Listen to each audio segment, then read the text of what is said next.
사사기 12장 8에서 15절 말씀입니다.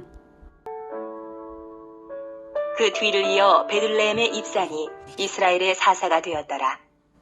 그가 아들 30명과 딸 30명을 두었더니 그가 딸들을 밖으로 시집 보냈고 아들들을 위하여는 밖에서 여자 30명을 데려왔더라.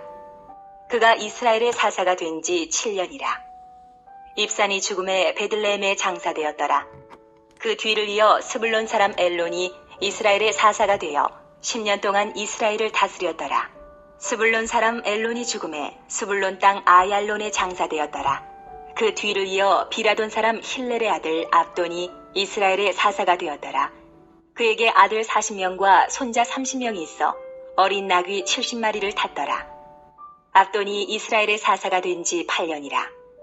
비라돈 사람 힐렐의 아들 압돈이 죽음에 에브라임 땅 아말렉의 사람 산지 비라돈에 장사되었더라. 사랑하는 형제 여러분, 12월 16일 목요일 새벽 묵상에 오신 것을 환영합니다.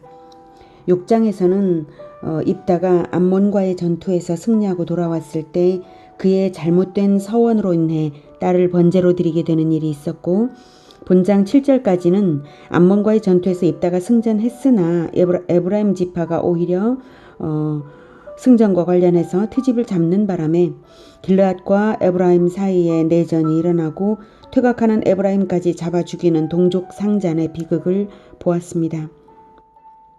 이처럼 이스라엘 전체가 진리를 몰라서 깜깜하게 어두웠기 때문에 잘못을 가로막아 말려줄 사람이 단 한 사람도 없었던 시절이 바로 사사기였습니다. 그래도 하나님께서 사사를 세우셨을 때에는 전쟁의 참모가 없이 평안이 있었다는 것을 오늘 본문은 보여주고 있습니다. 뒤를 이어서 사사들은 있습니다. 사사가 세워지고 평안을 누릴 수 있었던 것은 하나님의 은혜였지만 그러나 사사들조차도 하나님의 율법에 온전치 못했다는 사실은, 뒤를 잇는 모든 사사들이 그렇다는 사실은 이스라엘이 언약에 온전치 못하다는 것을 보여주는 모습입니다. 8절. 그 뒤를 이어 베들레헴의 입산이 이스라엘의 사사가 되었더라. 그가 아들 30명과 딸 30명을 두었더니 그가 딸들을 밖으로 시집 보냈고 아들들을 위하여는 밖에서 여자 30명을 데려왔더라.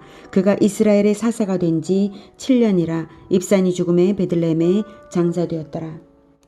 여기 입산의 고향 베들레헴은 유다 베들레헴이 아닌 북부의 베들레헴이고요. 입산이 아들 30명, 딸 30명을 두었다는 것은 그가 중혼 또는 축첩을 했다는 사실을 알 수 있고요.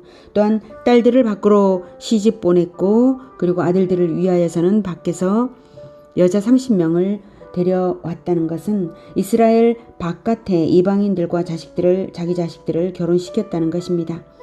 어쩌다 한둘이 아니라 60명을 죄다 이방 결혼을 시켰으니 말다 한 것이죠. 이스라엘 전체에 이방 결혼 문화가 퍼져 있다거나 적어도 퍼뜨려지게 되었다는 입증입니다. 11절.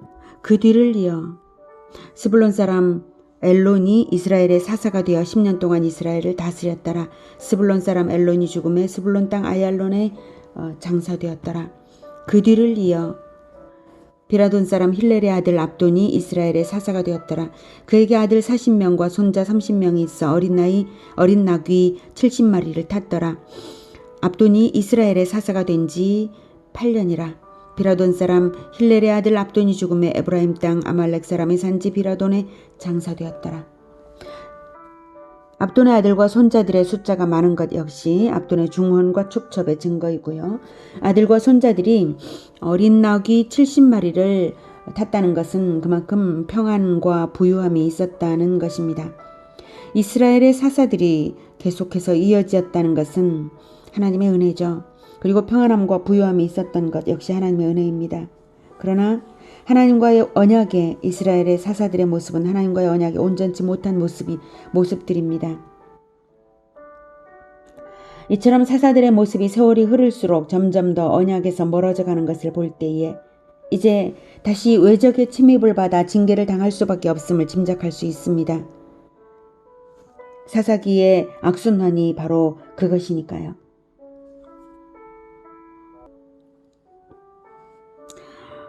타락하고 징계를 받았으면, 그리고 그래서 백성이 부르짖어서 사사를 통해 구원을 받았으면 다시 재타락은 말아야 되는데 다시 재타락으로 가고, 이 악순환이 수없이, 단 한 번이 아니라 수없이 여러 번 이루어지는 모습이 바로 사사시대였습니다.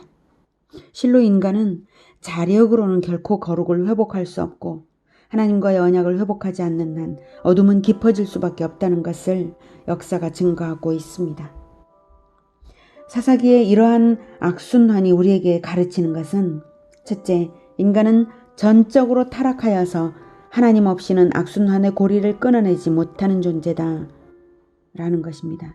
둘째, 언약의 말씀을 자손 대대로 가르치지 않으면 언약을 지킨 것이 아니다 라는 사실입니다. 셋째, 진정한 왕 그리스도가 와서 언약을 회복하고 말씀을 베풀어 대대로 제자화를 하게 하는 것이 아니면 소망이 없다는 것입니다. 우리 역시 예수님을 믿는다고 할지라도 대대로 제자화를 하고 있지 않다면, 우리가 말씀을 배우고 있지도 않고 대대로 제자화를 하지도 않는다면 우리도 온전한 것이 아닙니다. 자, 그래서 이스라엘은 진정한 왕 그리스도를 소망해야 했습니다. 그러나 사사시대의 이스라엘은 진정한 왕을 소망하기보다는 인간 왕을 요구했다는 것이 역사적 사실입니다. 인간은 실로 전적으로 타락하여서 전적으로 무능하고 전적으로 어리석은 존재가 아닐 수 없습니다. 그러므로 진정 구원받는 심령은 그리스도와의 연합을 갈망하는 가난한 심령이어야 하는 것입니다. 그리스도가 다시 오시기를 간절히 기다리는 그 가난한 심령이어야 합당한 것입니다. 마태복음 5장 1에서 4절. 예수께서 무리를 보시고 산에 올라가 앉으시니 제자들이 나아온지라 입을 열어 가르쳐 이르시되, 심령이 가난한 자는 복이 있나니 천국이 그들의 것이며 애통하는 자는 복이 있나니 그들이 위로를 받을 것이며. 예수님께서 천국 법을 선포하실 때의 첫 말씀이 바로 심령이 가난, 이것을 볼 때에, 이것은 다 이런 사사시대의 모습을 볼 때 다 이러한 이유가 합당하다는 것을 알 수가 있습니다. 이러한 이유였다는 것을 알 수가 있습니다.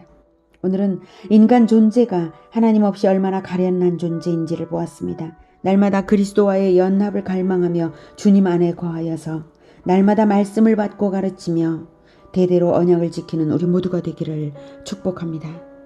기도하겠습니다. 하나님, 우리에게 그리스도를 보내주셔서 하나님의 말씀에 화신이신 그리스도를 보내주셔서 참으로 감사합니다. 우리가 늘 그리스도와 연합하여 살아가기를 소망합니다. 날마다 말씀을 받고 날마다 그 말씀 안에 거하며 대대로 제자화를 하는 우리 모두가 되게 도와주시고, 그리고 다시 오실 그리스도를 간절히 소망하며 가난한 심령으로 살아갈 수 있도록 대대로 주님 은혜를 베풀어 주시옵소서. 예수님의 이름으로 기도드립니다. 아멘. 이어지는 시간은 개인 기도 시간입니다.